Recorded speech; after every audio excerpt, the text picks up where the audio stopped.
Assalamualaikum warahmatullahi wabarakatuh. Kembali lagi bersama saya Hasri Farida dari kelas MN19C.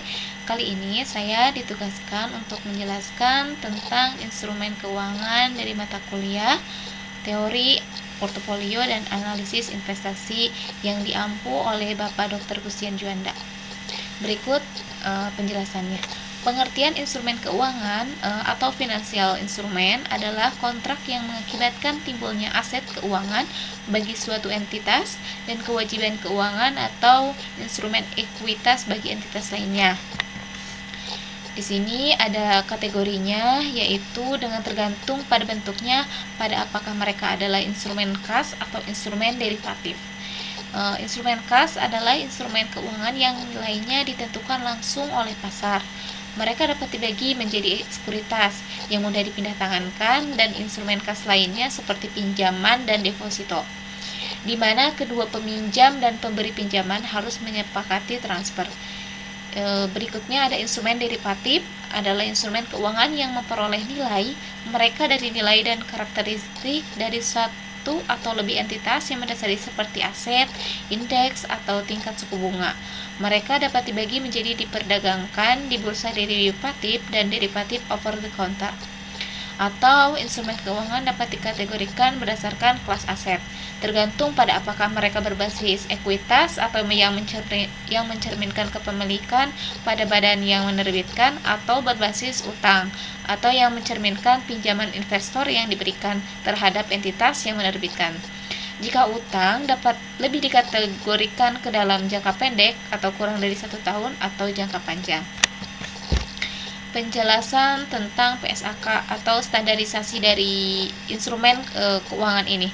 Dalam PSAK baru, PSK yang terkait dengan pengaturan baru, misal PSAK nomor 69, PSAK 70.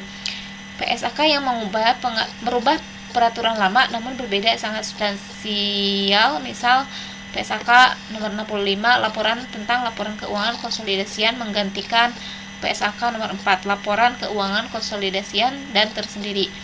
Pada PSAK 66, pengaturan bersama menggantikan PSAK nomor 12 tentang pengendalian bersama. Dalam PSAK revisi ini ada perubahan. PSAK berdampak signifikan pada pengukuran, penyajian, atau pengungkapan, misal PSAK nomor 24 direvisi pada tahun 2013. PSAK nomor 1 revisi pada tahun 2013 ini didahului dengan penerbitan exposure draft. Pada PSAK amandemen, perubahan tidak signifikan, misal PSAK nomor 1 revisi 2015 didahului dengan pengeluaran exposure draft. Pada PSAK penyesuaian, dampak dari perusahaan PSAK lain tidak ada exposure draft atas perubahan tersebut. Dalam PSAK baru dan PSAK nomor 69 ini tentang agrikultur efektif tanggal 1 Januari 2018 tentang produk agrikultur nilai wajar dikurangi biaya penjualan saat panen. Yang kedua, aset biologi nilai wajar dikurang biaya penjualan saat pengakuan awal dan tanggal pelaporan. Yang ketiga, tanaman produktif ditambahkan dalam PSAK nomor 69, PSAK nomor 16. Lalu ada PSAK nomor 70 tentang akuntansi atas aset dan liabilitas yang timbul dari pengampunan pajak. Lalu ada PSAK nomor 71 tentang instrumen keuangan, IFRS nomor 9. PSAK 72 tentang pendapatan dari kontrak pelanggan, IFRS 15. Lalu ada PSAK 73 tentang sewa. Lalu ada kerangka konseptual dan amandemen PSAK nomor 1, PSAK nomor 65, 16 dan lain-lain. Pada kali ini ada IFRS for SMES. IFRS for SMES merupakan mini full IFRS tentang terdapat pengurangan opsi dan pengungkapan, dan tidak terdapat pengakuan dan pengukuran yang berbeda dengan full IFRS, kecuali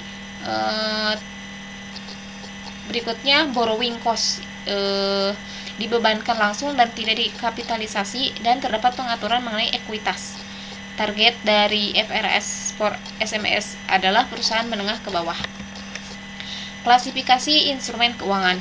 Definisi instrumen keuangan, setiap kontrak yang menambah nilai aset keuangan entitas dan liabilitas keuangan atau instrumen ekuitas entitas lain. Terdapat tiga, yaitu aset keuangan, liabilitas keuangan, dan ekuitas. Pada aset keuangan ini ada kas, instrumen ekuitas lain, hak kontraktual, lalu ada kontrak diselesaikannya dengan instrumen ekuitas entitas. Pada liabilitas keuangan, di sini mencakup kewajiban kontraktual dan kontrak yang diselesaikan dengan instrumen ekuitas entitas. Yang ketiga itu ekuitas, tentang kontrak yang memberikan hak residual atas aset suatu entitas setelah dikurangi dengan seluruh kewajibannya.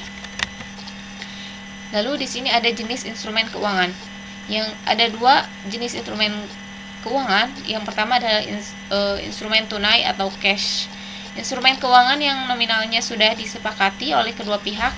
Contohnya instrumen keuangan tunai ini adalah sertifikat deposito, faktur hutang piutang, deposito, dan lain-lain. Yang kedua ini ada instrumen derivatif. Nah, instrumen derivatif ini adalah suatu perjanjian tertulis yang berisi keuntungan atau nilai keuangan sesuai performa aset atau komoditas yang diperdagangkan.